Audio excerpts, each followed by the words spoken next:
Selamat pagi Ananda semua. Hari ini kita kembali bertemu dalam kuliahan Bahasa Indonesia dan hari ini kita akan membahas materi mengenai paragraf. Paragraf sebagaimana yang Anda ketahui memiliki ciri yang khusus dibandingkan dengan bentuk-bentuk yang lain. Dibandingkan dengan bentuk kalimat dan dibandingkan dengan bentuk kata. Paragraf bentuknya atau polanya itu menjorok ke dalam jika dibandingkan dari margin paling kiri.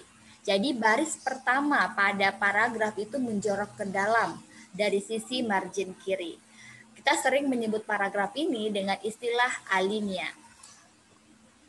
Apa itu paragraf? Dalam Kamus Besar Bahasa Indonesia yang sudah dicantumkan oleh Badan Pengembangan dan Pembinaan Bahasa Republik Indonesia, disampaikan bahwa paragraf ialah bagian bab dalam suatu karangan, biasanya mengandung satu ide pokok, dan penulisannya dimulai dengan garis baru atau yang saya sebut tadi dengan alinea. Nah, ciri-ciri paragraf ini Anda bisa melihat bahwasanya paragraf itu penulisannya menjorok ke dalam.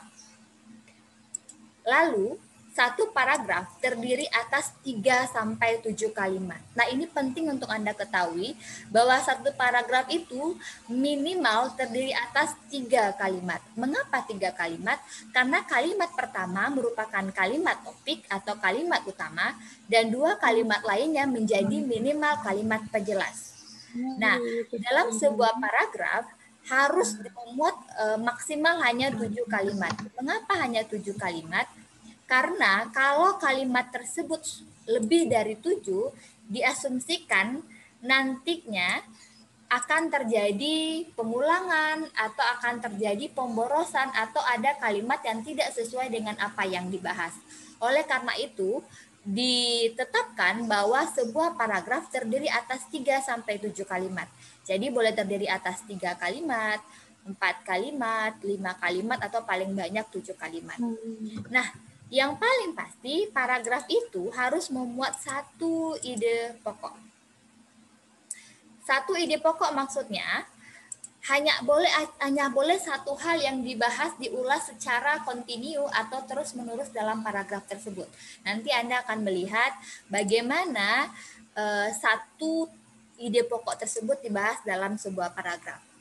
Dan yang keempat, yang pasti sebuah paragraf memiliki kalimat utama dan juga kalimat penjelas. Yang namanya kalimat utama tentu hanya satu. Yang selebihnya merupakan kalimat penjelas. Tapi nanti akan ada juga posisinya, kita lihat gimana letak kalimat utama tersebut. Kita lihat pada contoh, masyarakat Indonesia suka latah berbahasa. Nah, ini diasumsikan sebagai kalimat utama. Mengapa kalimat utama? Kita lihat apa maksudnya dari latah berbahasa, apa penjelasan dari latah berbahasa. Salah satu kelatan itu tampak pada kata kuliner. Dia menjelaskan latah berbahasa tadi. Sejak Bondan Winarno membawakan acara wisata kuliner di salah satu televisi swasta pada tahun 2005, kata kuliner pun populer di tengah-tengah masyarakat karena jargon maknyos yang menjadi andalan setiap mencicipi makanan yang lezat. Nah, ini menjadi penjelasan apa yang dimaksud dengan latah berbahasa. Jadi Anda bisa melihat bahwa kalimat utama pada awal kalimat yang saya beri warna biru ini merupakan kalimat utama. Mengapa dia kalimat utama? Karena dia masih bersifat umum gagasannya dan butuh penjelasan. Nah, kalimat kedua serta kalimat ketiga pada paragraf tersebut merupakan kalimat penjelas. Mengapa? Karena bersifat spesifik atau menjelaskan dari apa yang diuraikan pada kalimat utama. Dan ini merupakan tulisan saya yang dimuat di Scientia pada tahun 2020. Lalu, untuk membuat sebuah paragraf, Anda harus memahami paragraf tersebut memiliki syarat-syarat tertentu. Apa saja syarat dalam membuat paragraf? Yang pertama, sebuah paragraf harus memuat kesatuan. Kesatuan maksudnya, tiap paragraf hanya mengandung satu gagasan pokok atau satu topik. Itu dinamakan dengan kesatuan. Bahwa pada bagian ini, fungsi paragraf itu untuk mengembangkan gagasan pokok atau topik tersebut. Oleh karena itu, dalam pengembangannya tidak boleh ada unsur-unsur yang sama sekali tidak berhubungan dengan topik atau gagasan tersebut. Nah, yang pertama, sebuah paragraf harus memuat kesatuan atau satu ide pokok, satu gagasan utama. Yang kedua, sebuah paragraf harus memiliki kepaduan atau dalam ilmu bahasa namanya koherensi. Apa itu koherensi? Koherensi itu artinya ada hubungan antara satu kalimat dengan kalimat yang lain dalam sebuah paragraf. Seperti apa hubungan tersebut dalam kalimat? Setelah ini akan Ibu jelaskan. Bahwa paragraf yang memiliki koherensi ini akan sangat memudahkan pembaca mengikuti alur pembahasan yang disuguhkan. Yang ketiga, dalam paragraf tersebut harus ada namanya kelengkapan. Apa itu kelengkapan? Suatu paragraf dikatakan lengkap jika berisi kalimat-kalimat penjelas yang cukup untuk menunjang kalimat utama. Jadi harus lengkap, ada kalimat utama dan ada kalimat penjelas sehingga sebuah paragraf tersebut menjadi lengkap. Nah, kita kembali ke persoalan tadi kepaduan atau koherensi. Bagaimana sebuah paragraf tersebut dianggap sebagai paragraf yang padu, paragraf yang memiliki hubungan antara satu dengan yang lain. Ada beberapa penanda dalam paragraf. Pertama, sebuah paragraf dikatakan koheren ketika dia memiliki repetisi atau pengulangan bentuk. Apa maksudnya repetisi? Atau apa yang dikatakan dengan pengulangan bentuk? Bahwa di dalam paragraf tersebut ada topik, ada gagasan yang diulang secara kontinu dari kalimat pertama, kalimat kedua, kalimat ketiga, sampai kalimat terakhir pada paragraf tersebut. Jadi satu kata atau satu diksi atau satu gagasan diulang secara kontinu dan tidak terlepas dari pembahasan tersebut dalam paragraf itu.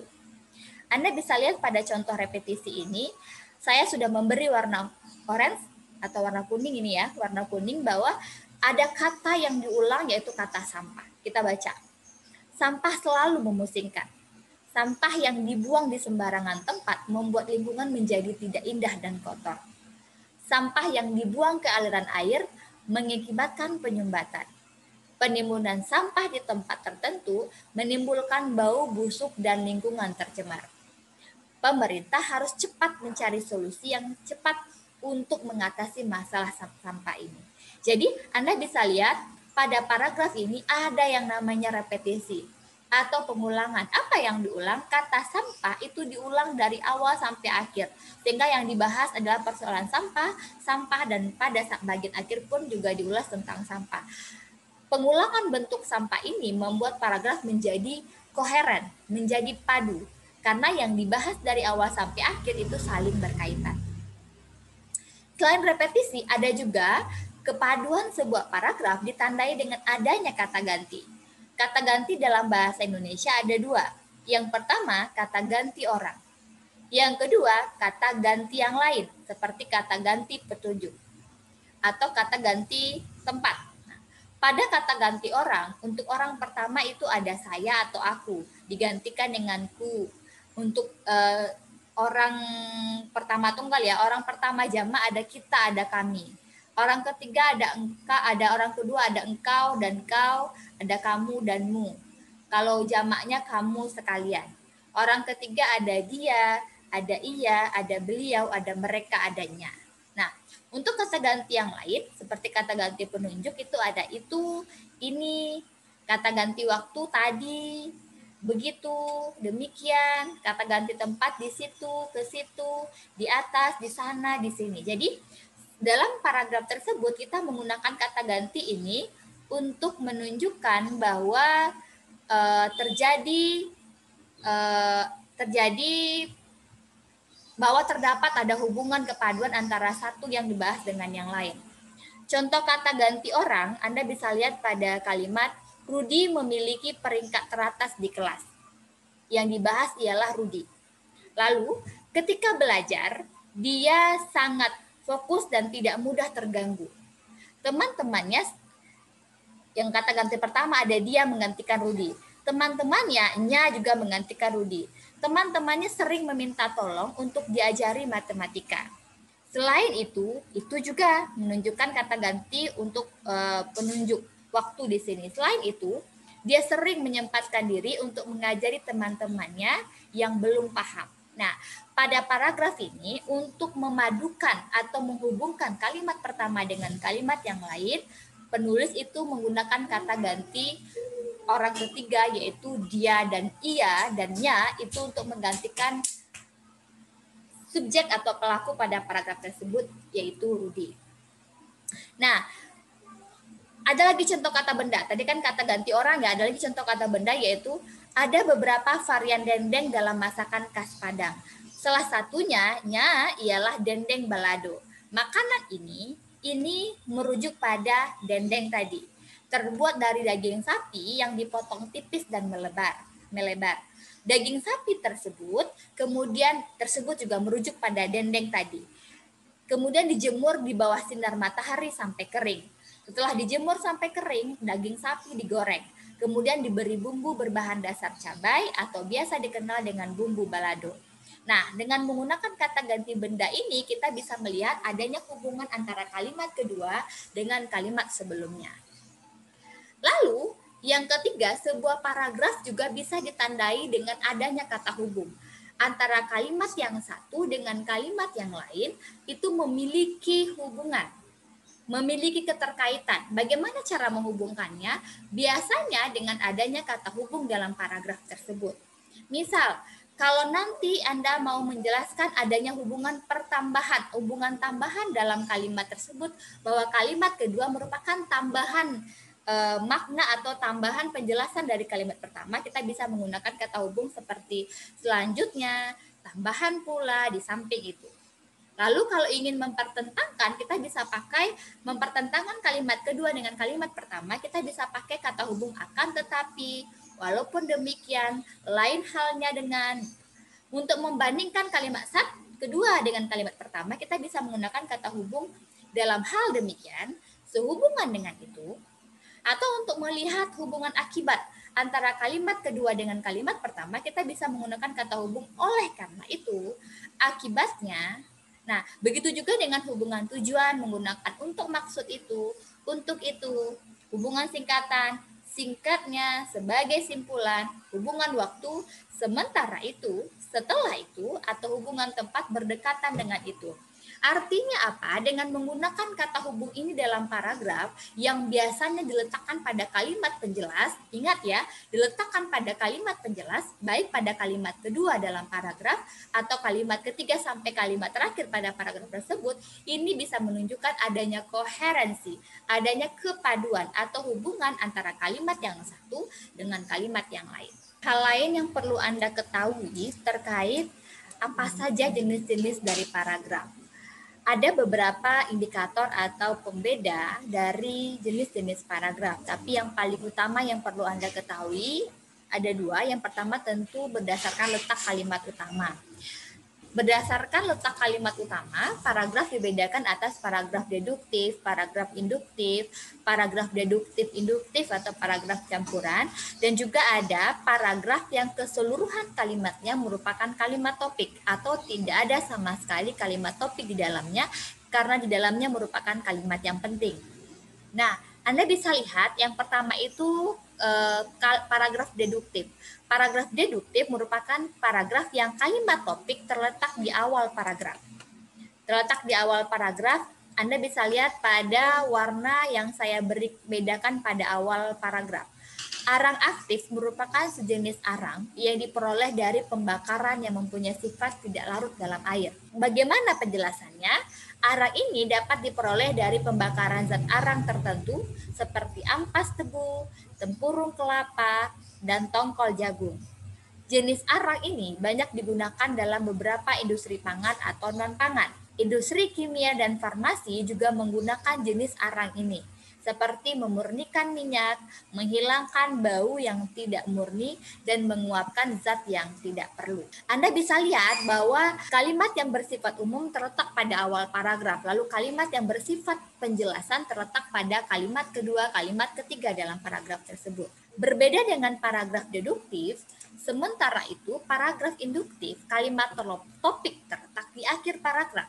Artinya, sebuah paragraf diawali dulu dengan kalimat penjelas, lalu diakhiri dengan kalimat utama. Kita bisa lihat pada contoh berikut. 2 orang anak kecil ditemukan tewas di pinggir jalan Jenderal Sudirman. Seminggu kemudian, seorang anak perempuan hilang ketika pulang dari sekolah. Setelah itu, polisi menemukan bercak-bercak darah di kursi belakang mobil John. Polisi juga menemukan potret 2 orang anak kecil yang tewas tersebut di dalam kantong celana John. Dengan demikian, John merupakan orang yang dapat dimintai pertanggungjawaban tentang hilangnya 3 orang anak itu. Kita bisa melihat kalimat terakhir merupakan kalimat yang bersifat umum. Mengapa? Karena kalimat tersebut merupakan kalimat simpulan, apalagi ditandai dengan adanya kepaduan atau koherensi berupa kata hubung. Dengan demikian, yang menyimpulkan dari beberapa fakta-fakta yang sudah ditemukan, disimpulkanlah siapa yang menjadi pelaku pada kejadian hilangnya 3 orang anak pada paragraf tersebut. Lalu yang ketiga, ada dinamakan dengan paragraf deduktif-induktif. Atau Anda mungkin sering sekali menyebutnya dengan paragraf campuran. Maksud paragraf ini, kalimat topik terletak pada awal dan juga pada akhir paragraf. Ada pengulangan, ada di awal dan ada juga di akhir. Anda bisa lihat pada layar, pada kalimat, pada paragraf, pemerintah menyadari bahwa rakyat Indonesia memerlukan rumah murah, sehat, dan kuat. Masih bersifat umum.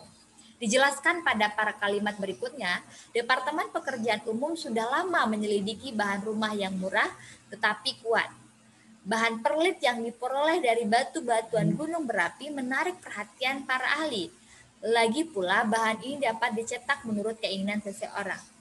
Usaha ini menunjukkan pemerintah berusaha membangun rumah murah, sehat, dan kuat untuk memenuhi keperluan rakyat. Jadi, Anda bisa lihat paragraf pada kalimat pertama pada paragraf tersebut dan kalimat terakhir pada paragraf tersebut merupakan kalimat yang bersifat umum dan terjadi pengulangan sehingga ada pada bagian awal dan ada pada bagian akhir. Ini dinamakan dengan paragraf deduktif-induktif atau Anda katakan sebagai paragraf campuran. Yang terakhir, ada paragraf tanpa kalimat topik, tapi saya lebih suka menyatakan bahwa paragraf itu memuat seluruh kalimat topik. Mengapa demikian? Karena pada paragraf tersebut semua kalimat penting. Semua kalimat menjadi bagian. Kalau paragraf tersebut salah satu kalimatnya dihilangkan, maka paragrafnya menjadi tidak berterima. Karena ini biasanya terjadi pada karya sastra seperti cerpen, novel, skenario, naskah drama. Jadi urutan-urutan peristiwa dalam naskah tersebut atau dalam karya tersebut penting untuk dibaca dan tidak boleh diabaikan meskipun satu buah kata. Anda bisa lihat pada layar, pada tengah hari itu, Pak Lurah datang. Setelah itu, Bapak Bupati menyusul datang ke tempat itu. 1 jam kemudian, kita melihat orang-orang telah berkumpul di arena. Acara pun dimulai. Artis-artis muda belia mengisi acara selingan. Wartawan tampak sibuk mengambil gambar. Nah, Anda bisa lihat seluruh kalimat pada paragraf tersebut saling berkelindan, saling berhubungan antara satu kalimat dengan kalimat yang lain. Itu paragraf berdasarkan letak kalimat utama. Ada lagi paragraf berdasarkan isi. Untuk paragraf berdasarkan isi, saya yakin Anda semuanya pernah membuat, pernah memahami dari materi-materi disampaikan oleh guru bahwa ada 5 paragraf yang kita kenal, ada paragraf deskripsi, ada paragraf narasi, ada paragraf eksposisi, ada paragraf argumentasi, dan ada paragraf persuasi. Apa itu paragraf deskripsi? Paragraf yang menggambarkan sesuatu. Dengan gambar kita bisa melihat pelangi, kita bisa melihat laptop, kita bisa melihat mata dengan gambar. Tapi pada kalimat, pada paragraf dengan paragraf deskripsi, tanpa melihat gambar tadi Anda bisa membayangkan bagaimana bentuk pelangi, bagaimana bentuk laptop, bagaimana bentuk meja misalnya dengan kata-kata yang dideskripsikan, yang digambarkan oleh si penulis. Jadi paragraf deskripsi kecenderungan menggambarkan sesuatu. Nah, berbeda dengan paragraf deskripsi, pada paragraf narasi, paragraf ini lebih menceritakan, tidak menggambarkan tapi menceritakan. Biasanya menceritakan berdasarkan urutan waktu. Saya akan pergi ke sekolah. Pertama sekali, saya akan mengambil kunci lalu menghidupkan motor. Jadi Setelah itu saya akan menuju jalan raya dan berangkat ke jalan Limau Manis. Jadi ada urutan di sana atau ada hal yang diceritakan berdasarkan urutan-urutan tertentu pada paragraf narasi. Sementara itu paragraf eksposisi dari bahasa Inggris yaitu expose itu mengungkapkan, menjabarkan hal-hal tertentu. Biasanya paragraf eksposisi ini menguraikan atau menjelaskan hal-hal yang bersifat umum. Misalnya soal keilmuan. Linguistik merupakan ilmu bahasa. Linguistik terdiri atas dua kajian, yaitu kajian mikro dan kajian makro. Pada kajian mikro dibahas mengenai struktur bahasa, sementara itu pada kajian makro dibahas bagaimana penggunaan atau penerapan struktur bahasa dalam keseharian masyarakat. Anda bisa lihat kalimat-kalimat tersebut menjelaskan, menguraikan apa yang paling dibahas, apa yang paling penting pada topik tersebut.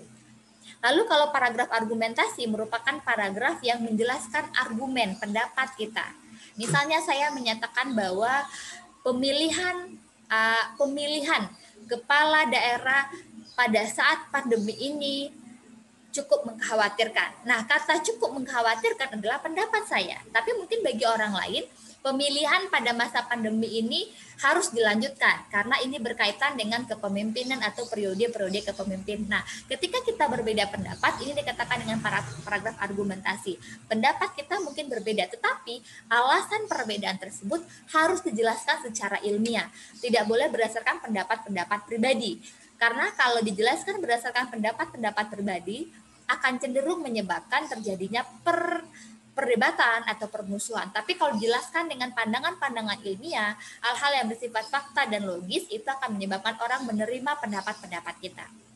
Yang terakhir ada juga paragraf persuasi. Persuasi dengan kata persuasif yaitu ajakan.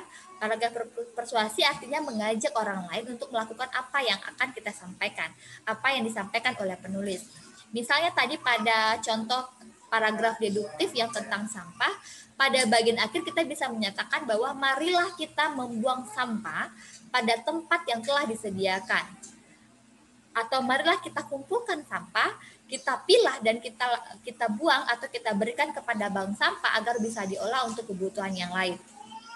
Kata mari, kata ayo merupakan kata-kata menunjukkan persuasif, menunjukkan ajakan agar orang lain melakukan apa yang kita sampaikan. Nah, saya pikir untuk jenis paragraf berdasarkan isi, Anda sudah memahami hal tersebut. Nah, yang paling penting dalam menulis paragraf atau menguraikan gagasan, ini sering terjadi atau menjadi masalah atau kendala pada Anda ketika nanti Anda menulis artikel, menulis makalah, menulis paper, atau bahkan menulis skripsi, bahwa sering sekali mahasiswa tersebut sulit menguraikan gagasan-gagasannya. Padahal sudah dijelaskan, dalam membuat paragraf minimal Anda membuat 3 kalimat. Lalu Anda buat atau tuliskan kalimat utama pada awal paragraf. Lalu kalimat berikutnya menjelaskan apa yang terdapat pada kalimat utama tadi. Nah, ketika Anda menjelaskan apa yang akan ditulis berkaitan dengan kalimat utama tadi, ada beberapa langkah atau pilihan yang bisa Anda ikuti. Yang pertama, dengan cara menguraikan paragraf menggunakan paragraf contoh. Artinya, pikiran utama tadi dijelaskan dengan memberikan contoh. Nah, biasanya tentu karena ini paragraf contoh, tentu Anda bisa menggunakan kata contohnya, misalnya, diantaranya, seperti, yakni. Nah, pada paragraf ini, penulis paragraf ini menggunakan kata contohnya. Dalam tulisannya, Ian Holder tidak menekankan perbedaan antara dokumen dan catatan. Dia lebih menekankan aspek interpretasi ragam dokumen dan catatan yang tertuang dalam sebuah teks. Tipe-tipe yang berbeda dari teks harus dipahami dalam konteksnya dengan kondisi pada waktu teks itu dibuat. Contohnya, seseorang yang akan melakukan penelitian terhadap sebuah teks harus mengetahui apakah teks tersebut asli atau mengalami penyalinan kembali. Seseorang yang menganalisis teks itu harus melihat jenis tulisan, gaya bahasa, bentuk ejaan, dan arti dari kata-kata dalam teks tersebut. Nah, dengan cara atau dengan menggunakan kata contohnya tadi atau misalnya, ini menunjukkan bahwa Anda menguraikan kalimat utama tadi dengan kalimat penjelas dengan memberikan contoh. Ada lagi dengan cara kita membuat perbandingan. Jadi kalimat utama tadi sudah Anda tulis, pada kalimat penjelas Anda bandingkan dua hal yang disebutkan tersebut, baik dari sisi persamaannya maupun pada sisi perbedaannya. Misalnya pada paragraf, isoglos dan heteroglos merupakan dua istilah yang berbeda, tetapi pada dasarnya sama. Nah, dia membandingkan dua hal yang berbeda tapi sebenarnya sama. Isoglos adalah sebuah garis imajiner yang diterapkan pada sebuah peta bahasa. Pengertian heteroglos juga berbunyi demikian. Perbedaan terletak pada tujuan pembubuhan garis tersebut di dalam peta. Isoglos menyatukan tiap titik pengamatan, sedangkan heteroglos memisahkan setiap gejala berdasarkan wujud atau sistem yang berbeda. Jadi, Anda bisa memperjelas atau menjelaskan kalimat utama dengan menggunakan kata perbandingan. Cara ketiga, dengan Anda menguraikan gagasan tadi, itu dengan paragraf analogi, yaitu menganalogikan atau mengibaratkan, mengumpamakan sesuatu yang memiliki kesamaan sifat. Pada layar Anda bisa lihat bahwa seorang ahli membandingkan bahasa proto atau bahasa paling tua itu dengan bahasa di bawahnya dengan persamaan sebatang pohon. Jadi, batang pohon mengeluarkan cabang-cabang baru. Tiap cabang akan bertunas menjadi cabang-cabang baru. Cabang-cabang ini pun kemudian mengeluarkan ranting baru. Demikianlah analoginya untuk bahasa, bahwa proses pencabangan ini sama dengan pencabangan pada bahasa. Jadi seperti kita ya, ada rumpun bahasa Austronesia, rumpun induknya, di bawahnya ada rumpun bahasa Melayu, di bawahnya ada lagi rumpun bahasa Minangkabau, dan bahasa-bahasa lainnya. Dia menganalogikan rumpun-rumpun bahasa dengan cabang-cabang pada pohon. Atau Anda bisa juga menganalogikan otak manusia itu dengan komputer. Bahwa kalau kita menggunakan komputer secara terus-menerus, maka komputer akan hang atau error sehingga akan mati tiba-tiba. Sama halnya dengan pikiran manusia atau otak manusia. Kalau digunakan terus-menerus tanpa adanya istirahat, maka kita akan lelah dan bisa menyebabkan penyakit lain, misalnya jantung yang menyebabkan kita mungkin meninggal tiba-tiba. Jadi analogi adalah menganalogikan. Paragraf kalimat penjelasan tadi bisa kita uraikan dengan menganalogikan benda dengan kesamaan sifat tertentu. Cara lainnya, ketika Anda akan membuat paragraf, bisa juga dengan menguraikan sebab akibat. Jadi, pada kalimat utama adalah sebab, pada kalimat penjelas merupakan akibat. Misalnya, Anda bisa lihat pada contoh, proses pemilihan capres dan cawapres berdampak positif bagi masyarakat. Mereka semakin sadar akan hak-haknya. Mereka tidak hanya menyadari hak politik, tapi juga mendapatkan kesejahteraan. Ini sebabnya. Mengapa bisa? Mereka merasakan bahwa penderitaan dan kesulitan hidup merupakan akibat semakin meluasnya pejabat yang korupsi. Jadi ada sebab, sebabnya adalah korupsi, lalu ada akibat, akibatnya adalah adanya kesulitan hidup dan penderitaan yang dialami oleh masyarakat. Jadi Anda bisa menguraikan paragraf dengan adanya hubungan sebab akibat. Selain itu, Anda juga bisa nanti menguraikan gagasan utama dalam paragraf dengan paragraf kronologi. Kronologi artinya menjelaskan keterangan secara terperinci dari awal sampai akhir atau dari A sampai Z. Misalnya pada layar Anda bisa lihat bagaimana ahli antropologi itu membedakan atau merunutkan kronologi munculnya manusia berdasarkan pandangan antropologi. Bahwa sejenis makhluk yang disebut primat muncul pertama kali dari mamalia kira-kira 70 juta tahun yang lalu. Setelah berevolusi selama lebih kurang 40 juta tahun, makhluk primat itu bercabang-cabang, diantaranya sejenis cabang yang disebut hominoid. Setelah menempuh kurun waktu 15 juta tahun, dari homonoid itu lahirlah sejenis kera yang disebut pongit. Setelah menempuh kurun waktu 15 juta tahun lagi, dari pongit lahirlah makhluk baru disebut dengan hominid atau manusia.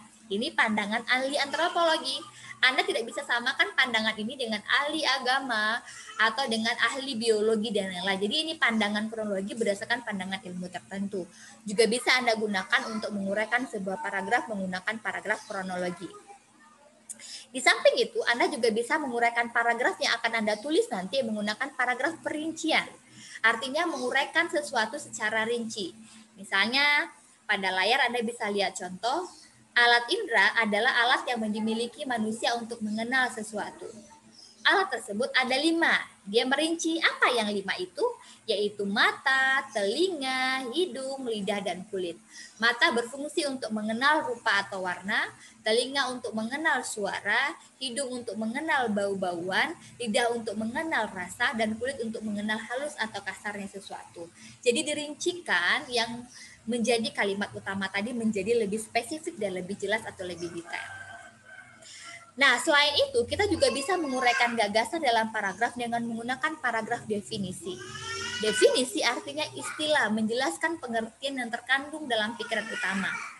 Biasanya kita bisa menggunakan definisi menggunakan kata ialah, adalah, dan merupakan. Pada layar Anda bisa lihat ada kata adalah untuk mendefinisikan sesuatu. Berkas isogloss adalah kumpulan isogloss yang terdapat pada peta data. Isogloss ini merupakan garis imajiner yang dibubuhkan di atas peta untuk menghubungkan tiap titik pengamatan yang menampilkan gejala kebahasaan yang serupa. Setiap peta data dibubuhi isogloss.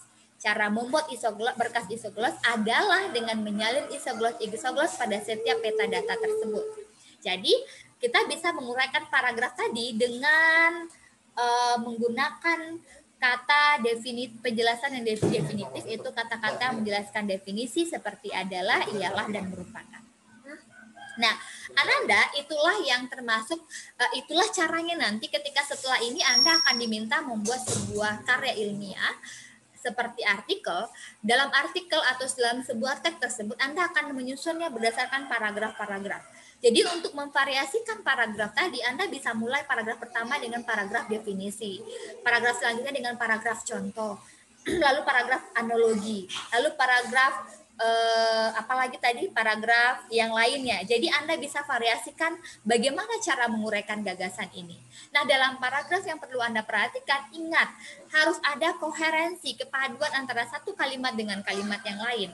Bagaimana caranya? Bahwa kalimat utama itu merupakan kalimat yang bersifat umum dan kalimat penjelas diisi dengan kalimat-kalimat yang menjelaskan apa yang dibicarakan pada kalimat pertama tadi sebagai kalimat yang bersifat kalimat umum tadi. Nah, untuk menguji kemahiran Anda pada sisa waktu hari ini, jadi sisa waktu hari ini ya, Anda mengerjakan tugas latihan bahwa ada 6 kalimat yang sudah saya siapkan. Tugas Anda itu menyusun bahwa ini ada 6 kalimat yang masih bersifat puzzle, tidak beraturan. Anda susun menjadi sebuah paragraf. Anda pilih dari 6 kalimat ini mana yang merupakan kalimat utama. Berarti satu kalimat utama atau ada 2 kalimat utama yang letaknya di awal atau di akhir misalnya, dan sisanya merupakan kalimat penjelas. Anda susun menjadi sebuah paragraf. Setelah Anda susun, Anda tentukan bahwa satu, apa jenis paragraf pada paragraf yang Anda susun tersebut. Misalnya jenisnya paragraf deduktif, alasannya adalah induk kalimat kalimat utama ada pada awal paragraf. Atau mungkin jenisnya adalah paragraf argumentatif, yaitu paragraf yang menguraikan pernyataan-pernyataan tertentu misalnya.